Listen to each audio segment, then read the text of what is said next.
acá estábamos con Michael Jackson, estamos ochentosos en Estrategia, Salud y Ambiente, fue el tema que eligió Hernán, nuestro operador, y ahora vamos a hablar de un tema que adelantamos, Eli, es una verdadera epidemia del siglo XXI, es la obesidad, que según la última encuesta de factores de riesgo que se hace en la Argentina, el 60% de la población adulta en Argentina tiene sobrepeso u obesidad, más de la mitad.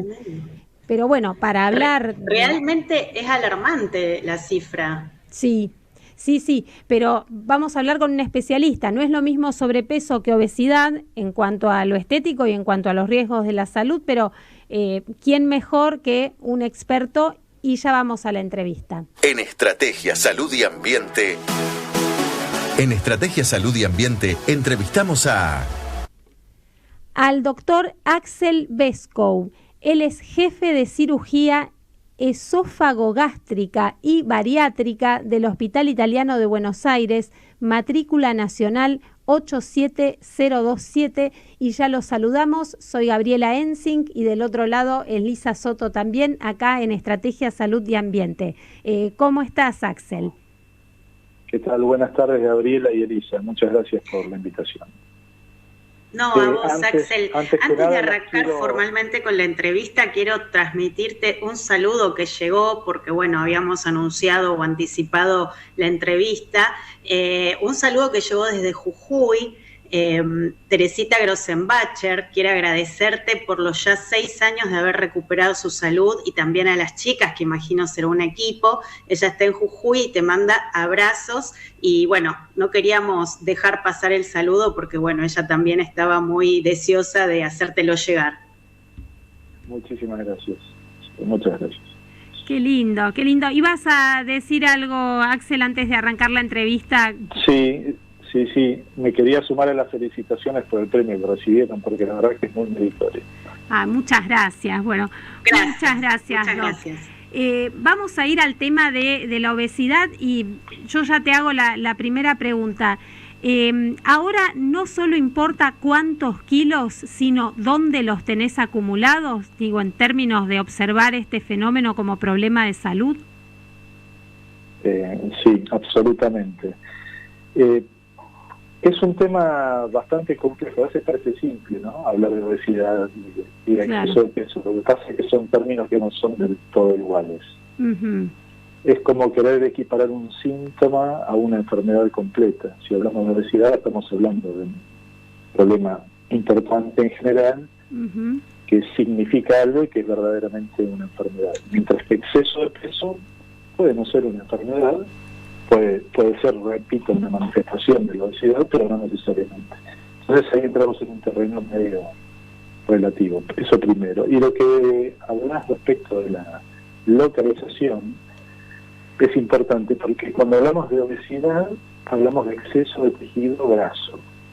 Básicamente así es como se define la enfermedad. Y nuestro cuerpo está preparado y debe tener una cantidad de tejido graso, lógicamente. De hecho, ese tejido nos protege de un montón de cosas. Nos protege del frío, nos protege de los golpes. Y normalmente ese tejido graso debe estar distribuido debajo de la piel, es el lugar donde debería naturalmente estar.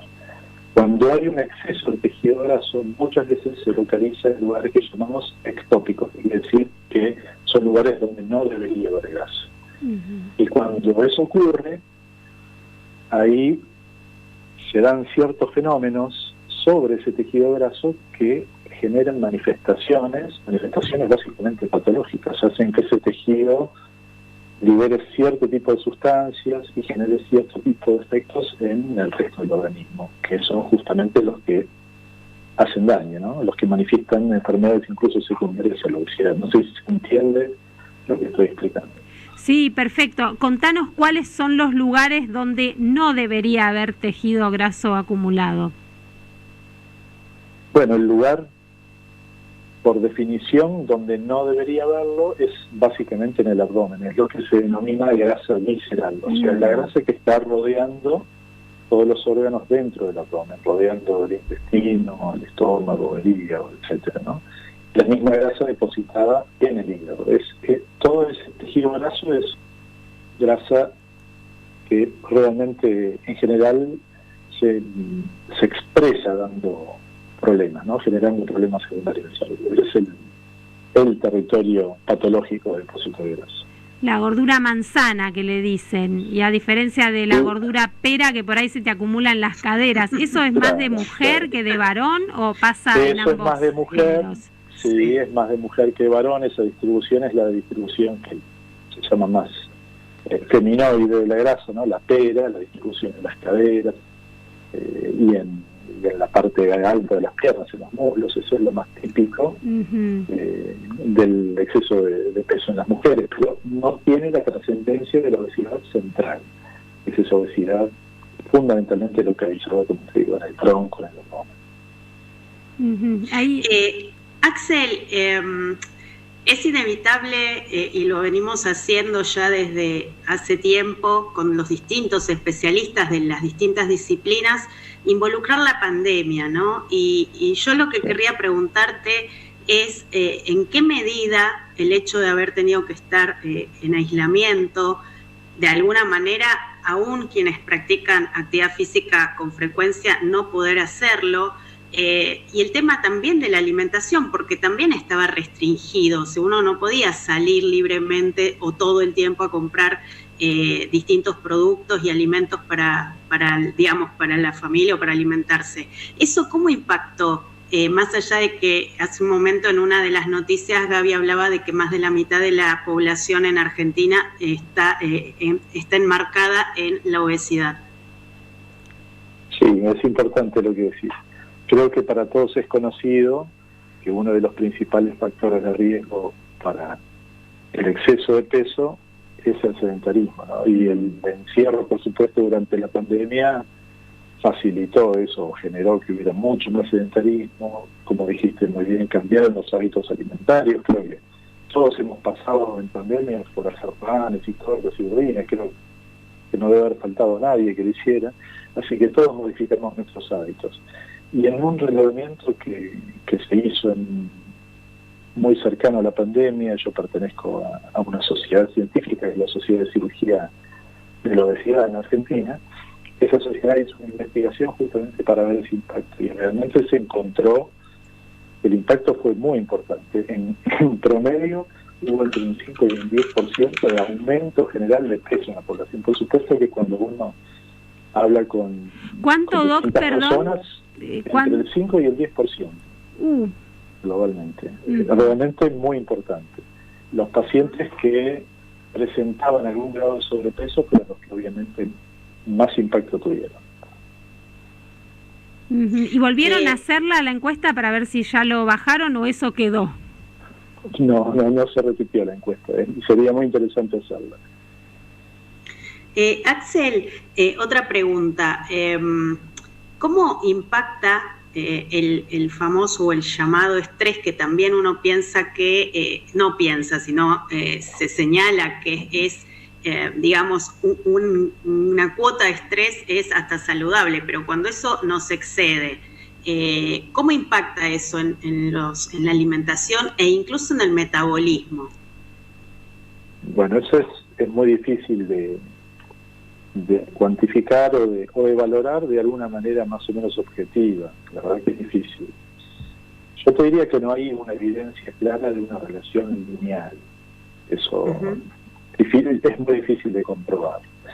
Pero sí está muy claro que ante situaciones de estrés se modifican muchas otras cosas que sí tienen que ver y que influencian, por supuesto, el peso. Por ejemplo, la forma de descanso, el tiempo, las horas de descanso, la forma de alimentarse, el tipo de alimentación. Todo eso indirectamente se ve afectado. Así que es lógico pensar que existe un impacto del estrés en el aumento del peso, bastante lógico, ¿no? La disminución de las horas de descanso y la adopción de conductas alimentarias. A lo que me refiero es a comer alimentos seguramente poco saludables o no hechos en la casa, alimentos ultraprocesados, todo ese tipo de cosas. Cuando uno no tiene tiempo, está ansioso, corre de un lado para el otro, por supuesto que eso incide, ¿no? Generando un aumento de peso relativo. Axel, siempre se dice que la obesidad es una enfermedad multicausal, o sea, no solo tiene que ver con la alimentación, pero que yo sepa, y corregime, no es hereditaria. Sin embargo, se ven familias obesas. ¿Esto por qué es y qué rol debería jugar la escuela en la prevención de estas conductas que después te llevan al sobrepeso y a la obesidad? Bueno, la obesidad, la verdad, se dice que es multifactorial porque la realidad real es que no sabemos la causa de la obesidad, no la conocemos. Sí conocemos que hay muchos factores que inciden y esos son los factores que metemos en esa bolsa que denominamos multifactorial. Pero la cuestión genética es sumamente importante. El decir que es hereditaria tal vez no es lo correcto, pero que existen factores genéticos heredados que inciden, sí hay que decirlo. Hace ya muchos años en Estados Unidos un investigador que se dedicó a obesidad demostró que prácticamente el 70% de las personas con obesidad, hablo de obesidad moderada severa, o sea, los grados no leves de obesidad, tenían antecedentes familiares muy claros de obesidad. Y si bien uno puede, lógicamente, interpretar que esa transmisión familiar, si se quiere, de la enfermedad, tiene que ver con los hábitos de la familia, los hábitos de alimentación o la actividad física, la cultura, digamos, de esa familia, si bien obviamente eso tiene que ver, incide, el aspecto genético resulta muy, muy importante. Particularmente yo soy cirujano, o sea, yo veo pacientes con obesidad en general muy importante, que es el lugar para el cual está reservada en general la cirugía. Y es muy notorio realmente el antecedente familiar. Cuando uno, incluso llevado a un terreno muy sencillo, muy fácil de entender, ¿no? Uno habla con un paciente con una obesidad muy importante y cuenta la historia y dicen, bueno, mi padre no es muy flaco, nunca tuvo problemas, pero mi madre tiene una obesidad muy importante. Yo les hago una pregunta, ¿vos a quién te parece físicamente más de cara, de tus rasgos físicos en general, tu papá o tu mamá? Y me dicen, no, a mi mamá. O sea, evidentemente hay una distribución de los genes que no necesariamente es pareja, porque no todos los hijos de una pareja van a sufrir de la misma manera el problema, algunos sí, otros no, algunos más, otros menos, pero el aspecto genético, que tampoco está completamente estudiado, por supuesto, no hay ninguna duda de que es muy trascendente. Y lo que se puede hacer... Que estabas terminando con la respuesta, discúlpame. Sí, completando la pregunta, era qué se puede hacer para trabajar sobre esto de manera preventiva. La realidad es que cuando hay aspectos genéticos muy fuertes, es muy difícil luchar contra ese problema. Por supuesto que lo que se hace, o debería hacerse, es adquirir hábitos saludables de vida, mantener la actividad física, mantener una alimentación saludable en cuanto a la composición, a la calidad de los alimentos y a la cantidad también de los alimentos, tratar de no ingerir en general bebidas alcohólicas, ese tipo de cosas también. Pero repito, cuando hay genética de por medio, es muy, muy difícil. Es lo que uno suele ver en la historia de muchos pacientes que tienen esos altibajos en su peso, ¿no? Que haciendo dietas, haciendo esfuerzos muy importantes logran descenso de peso bastante significativo, pero al cabo de un tiempo recuperan peso y están en ese proceso de sube y baja durante muchos años, ¿no? Con mucha dificultad. Yo voy con la última, Axel. Se señala, y querría que vos lo confirmes o lo refutes, que la cirugía bariátrica frente a una persona con obesidad no es recomendable o no está indicada o no es efectiva en todas las personas. Yo lo que te quiero preguntar es, primero, si es así, y segundo, en qué circunstancias una persona que sufre obesidad ya puede considerar como digamos, una, no sé si decir solución, pero una posibilidad de mejorar su calidad de vida con esta cirugía. Bien. Sí, en términos de, primero, la última parte, la solución sí en cuanto a la manifestación de la enfermedad, no en cuanto a la cura de la enfermedad. La obesidad lamentablemente no tiene cura. Pero respecto a la cirugía y sus efectos o su efectividad en general, primero, por supuesto que la cirugía no es para cualquier grado de obesidad, sino que está justificada cuando esa obesidad es una obesidad severa, crónica, que altera realmente la calidad de vida de una persona o altera su salud en general o la limita físicamente de alguna manera. O sea, estamos hablando de situaciones de impacto severo de la enfermedad, ¿no? Por supuesto, entonces uno pone en la balanza los riesgos que implica una cirugía, por supuesto, con los beneficios que se esperan.